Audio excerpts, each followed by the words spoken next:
Et toutes, alors je vous retrouve de nouveau depuis mon balcon, donc un direct depuis le balcon, parce que même si on voit tout doucement le bout du tunnel, mais c'est pas encore pour demain, donc je crois que je vais y passer encore pas mal de temps sur ce balcon. J'en ai d'ailleurs profité pour le rendre aussi accueillant et mignon que possible, parce que j'adore les couleurs et pour moi travailler avec des couleurs tout autour de moi, ça me met de bonne humeur. Donc voilà, j'en ai fait un joli lieu où j'aurai l'occasion de passer beaucoup de temps et de garder le moral, parce que j'aurai des jolies couleurs tout autour de moi. Alors vous vous rappelez, on a déjà vu ça la semaine passée, le vendredi, où je vous avais proposé de, comme on voit tout doucement le bout de cette aventure se terminer, qu'est-ce que j'ai appris sur moi, que j'ai apprécié de cette période de confinement et que je voudrais par la suite peut-être maintenir. Et maintenant je vais vous demander d'aller un petit peu plus loin et de faire le point également avec votre vie professionnelle et votre vie familiale par exemple. Donc dans votre vie professionnelle, qu'est-ce que vous réalisez en ce moment? Que je suis tout aussi productive quand je travaille à la maison, donc c'est peut-être quelque chose que je pourrais voir avec mon employeur par la suite,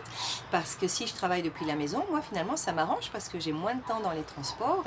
ou alors au contraire que non, moi travailler tout le temps toute seule à la maison c'est vraiment pas quelque chose pour moi. Donc aussi aller voir mon employeur en lui disant écoutez, essayez de me mettre sur des projets où on travaille en groupe, où je peux voir des gens, parce que là j'ai vraiment besoin pour être effective d'avoir du contact direct avec les gens. C'est valable aussi pour notre manière de nous réunir. Est-ce qu'il y a des personnes avec qui je préfère me réunir en face-to-face parce que j'ai vraiment besoin d'avoir la communication non verbale, de les avoir en face de moi, ou au contraire avec d'autres ça a vachement mieux fonctionné avec le online, donc ça on garde pas, donc de commencer à avoir tout doucement un plan d'action sur ce que je veux changer, ce que je peux changer, mais surtout ce que j'ai envie de changer dans ma vie professionnelle. Qu'est-ce que j'ai découvert? C'est pas aussi que j'ai découvert que finalement ce boulot c'est plus pour moi, ça correspondait à moi il y a quelques années, mais c'est peut-être la bonne occasion, même si j'aime pas cette expression, de faire le point et de se dire ce boulot c'est bon, j'en ai fait le tour. J'ai vu une copine très courageuse qui a décidé de remettre en... Je dis très courageuse parce que quand on a,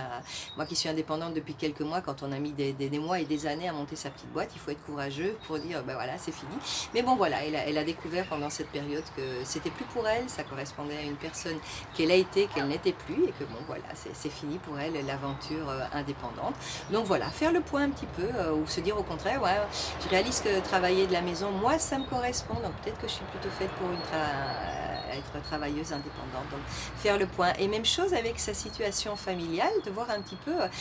finalement, c'est vrai que les enfants, j'ai souffert un petit peu du contact permanent avec eux, mais pas à cause d'eux, plutôt parce que je vais également leur faire la classe et qu'en plus il n'y avait pas d'espace, ils ne pouvaient pas sortir. Mais à côté de ça, qu'est-ce que j'ai aimé être avec eux, et donc en profiter peut-être pour voir comment je vais garder dans le futur, donc faire le plan cette fois-ci avec mon conjoint ou avec les autres membres de la famille, de comment on va faire pour garder plus de temps, pour passer plus de temps ensemble. Et ça c'est valable aussi pour la communication avec nos proches.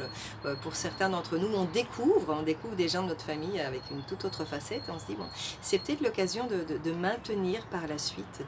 des appels ou des réunions plus fréquentes. Bon voilà,